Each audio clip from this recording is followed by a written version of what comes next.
If you're reselling sneakers on Vinted and you're not cleaning them properly, you're either losing out on lots of profit or you are not getting sales as fast as they should be. In this video, I'm going to show you my full process on how I clean sneakers to resell on Vinted from start to finish. Today's pair are these Air Max Plus, which I picked up for just under £7 on Vinted. So let's get into it. This video is perfect for you if you're new to reselling, currently buying and reselling on Vinted, or you want to learn how to get faster sales. You don't need expensive equipment or fancy products. This is a budget-friendly setup that actually works. I'll be showing you my full step-by-step process on how I clean sneakers, how I prepare them, and dry them safely so they don't get damaged and they're ready to be listed on Vinted. This is my exact process I use for every single pair before I get them listed. These are all the tools I use to clean sneakers. A hard bristle brush, a soft bristle brush, a metal pick, a microfiber cloth, some fairy liquid, and a bucket of warm water. You could use a drill with a brush attachment, but today we're going budget friendly, and the whole setup I showed you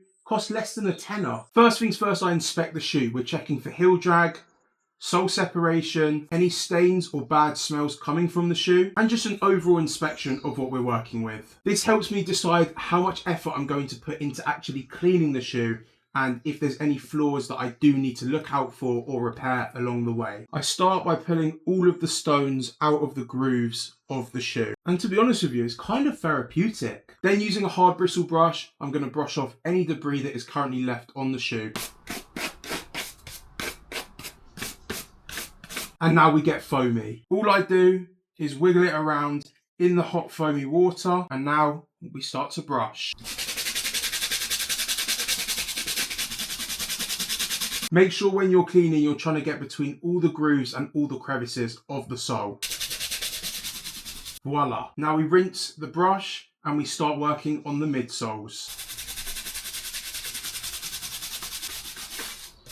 You'd actually be surprised how much dirt is left on these midsoles. By using the soapy brush, it brings a lot of the dirt off. Now it's time to work on the uppers. Now we switch over to the soft bristle brush to clean the uppers. You don't need to go very hard because some shoes may start fraying from too much friction.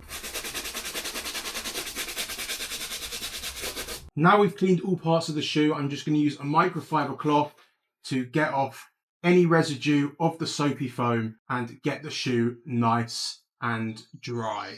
If you did want to speed up this process, I would suggest using a hairdryer, but don't hold it too close because you could accidentally burn a hole in the shoe.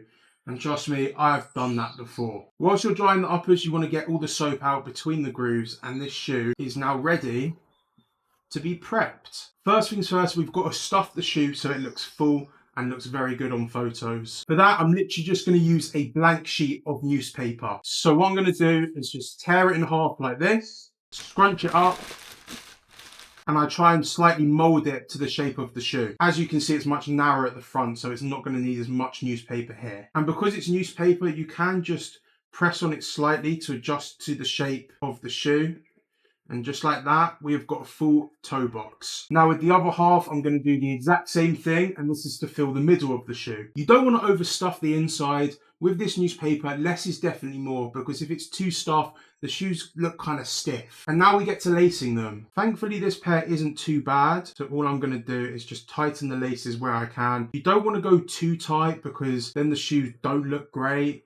And also you don't want to go too loose because then they kind of look as well. And then when you get to the final one, you want to go over and inwards so that the shoes look nice and tidy on the photos. And now with the excess lace, we're going to do a factory loop and then just tuck that inside the shoe. So now you have what I would consider a retail looking shoe. And by that, I mean, if you were to see this on the shelf in a shop, it looks nice and presentable. And this is the difference between both the shoes. As you can see, the left one that hasn't been cleaned has a very limp toe box. You can see the dirt and the stones on the underside, and the lacing just looks messy. However, this pair looks nice and tidy, the toe box is full, the lacing looks good, and the soles are clean. Now these are ready to be photographed and listed. However, I'm going to save that for Thursday's video, so don't forget to like and subscribe.